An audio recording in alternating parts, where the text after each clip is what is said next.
Today we're fixing 5 beginner Cricut mistakes so you can finally create professional looking projects without the headache. These are all simple fixes, and once you know what to do, you'll never make the same mistake again. Number 1, skipping the test cut. It's tempting to jump straight into a project, but every brand of cardstock or vinyl has a different thickness. So using a dull blade or using maybe a premium vinyl setting, which is very deep, will easily ruin an entire sheet of expensive material. To fix this, cut a maybe ½ inch circle or triangle in the corner of your project, or cut out a small piece of scrap if you can do that. And if it cuts nicely without cutting through the backing, then you're good to go. Number 2 is using the wrong cutting mat. Not all mats are created equal. Using a mat with too much or too little grip is a recipe for frustration. So quickly, the light blue mat is for light grip, something like printer paper or vellum, things like that.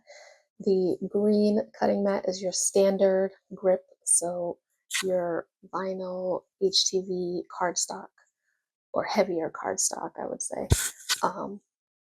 Then you have your strong grip, which is the purple mat, and that's for heavier materials like glitter cardstock, leather, or wood for your Cricut Maker or heavier duty machines. And lastly, the pink mat, which is for fabric, and that's specifically for bonded fabrics for the machines like the Explore series, but with the Maker, you can cut just plain fabric on it. So if you're tempted to use a strong grip mat for something like paper, just know that it will tear when you go to remove your project. Before we move on to number 3, I have created a checklist. I'll show it right here, a Cricut Design Space checklist for beginners. It's a set of 5 things to look over quickly before you move from the canvas to the cut screen, just to make sure you have everything in place and your projects are perfect every time. So if you're interested in that, I will have it linked below and you can save that for reference. So number 3 is confusing attach, group, and weld. I did an in-depth video on this a few weeks ago, so I will link to that. But know that group only keeps things together on the canvas for easy moving. Attach is the paper clip that tells the machine, keep this in the exact spot that I put it and cut it just like that. If you don't attach, your Cricut will optimize the space on the mat, and your perfectly designed layout will turn into a jumbled mess of individual letters. And then weld or unite merges the overlapping shapes into one single cut path or outline. So you can use this for things like cursive fonts. Number 4 is forgetting to mirror, iron-on, or HTV.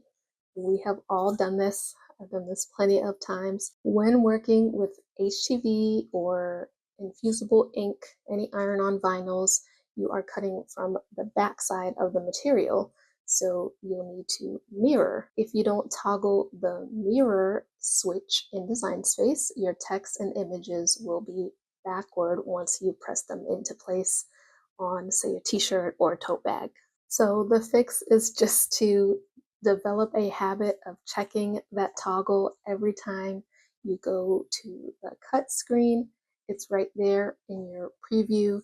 Just make sure you check it every single time, no matter what you're cutting. And finally, number 5 is pulling the material off the mat instead of pulling the mat away from the material. If you peel, say, cardstock or paper off the mat, it will curl as you are pulling it up. So the way to do it is to flip your mat upside down and hold on to your cardstock or paper and peel the mat up from the material. That way you won't have any curling and you'll have a nice clean project. Leave a comment letting me know which of these beginner mistakes you have made. I'm sure I've done all of them.